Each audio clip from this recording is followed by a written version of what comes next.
ইন্নাকা আনতাস সামিউল আলিম ওয়া তুব আলাইনা। জামায়াতে ইসলামী চট্টগ্রাম দক্ষিণ জেলা শাখার সাংগঠনিক সেক্রেটারি, চট্টগ্রাম ১৩ আসনে জামায়াতে ইসলামী মনোনীত প্রার্থী অধ্যাপক মাহমুদুল হাসান চৌধুরী বলেন, অনেক সংবিধান আপনারা দেখেছেন, বাপের তৈরি সংবিধান, স্বামীর তৈরি সংবিধান, তবে কোনো সংবিধান বাংলাদেশের মানুষকে শান্তি দিতে পারেনি।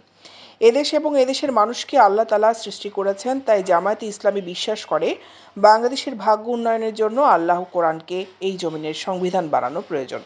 তাই এদেশের মানুষের কপাল বদলাতে জামায়াতে ইসলামীকে ক্ষমতায় আনতে হবে। এ সময় তিনি হাসিনা সরকারের কথা উল্লেখ করে বলেন, স্বৈরাচারী হাসিনা সরকার শুধু একা পালায়নি, তাদের আত্মীয় স্বজনকে সাথে নিয়ে পালিয়েছে। তবে পালিয়ে যাওয়ার আগে দেশের রিজার্ভ খেয়ে গেছে, ব্যাংক লুট করে গেছে, যাতে বাংলাদেশের জনগণ দুর্ভিক্ষে মরতে পারে। এসব করার পরও তারা আবারও দেশে এসে ফ্যাসিবাদ কায়েম করতে চায়।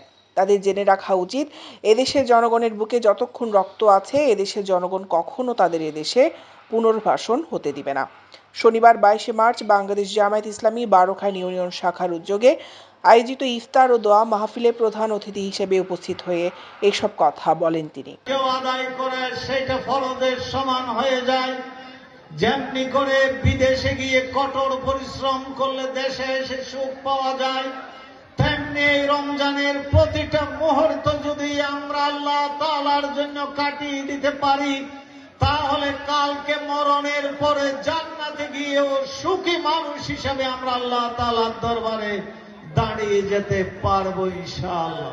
এ সময় বাংলাদেশ জামায়াতে ইসলামী বারখাইন ইউনিয়ন শাখা সভাপতি সাদ্দাম হোসেনের সভাপতিত্বে, সেক্রেটারি মাহফুজ কলির সঞ্চালনায় প্রধান বক্তা হিসেবে উপজেলা জামায়াতে ইসলামীর সাবেক আমির মাস্টার মনসুর আলী, বিশেষ অতিথি হিসেবে আনোয়ারা উপজেলা জামায়াতে ইসলামীর আমির বীর মুক্তিযোদ্ধা মাস্টার আব্দুল গনি, সেক্রেটারি মোহাম্মদ আবুল হাসান খোকা, উপজেলা শ্রমিক কল্যাণ ফেডারেশনের সভাপতি মোহাম্মদ নাসির উদ্দিন শাহ প্রমুখ উপস্থিত ছিলেন। এই মাহফিলে এই জিবাদি স্কুলের মাঠে কথা বলতে গেলে সর্বপ্রথম আমাদেরকে স্মরণ করতে হয় আমাদের প্রিয় ভাই মরহুম নুর ইসলাম মাস্টার এবং তার ফ্যামিলি। মুসল্লিদের মসজিদে পরিপূর্ণ হতে দেখি, মানুষের মধ্যে আল্লাহভীতি দেখি, মানুষের মধ্যে হারাম কাজ থেকে অন্য নামাজ থেকে বেশি বিরত। দৈনিক আজাদী নিউজ ডেস্ক।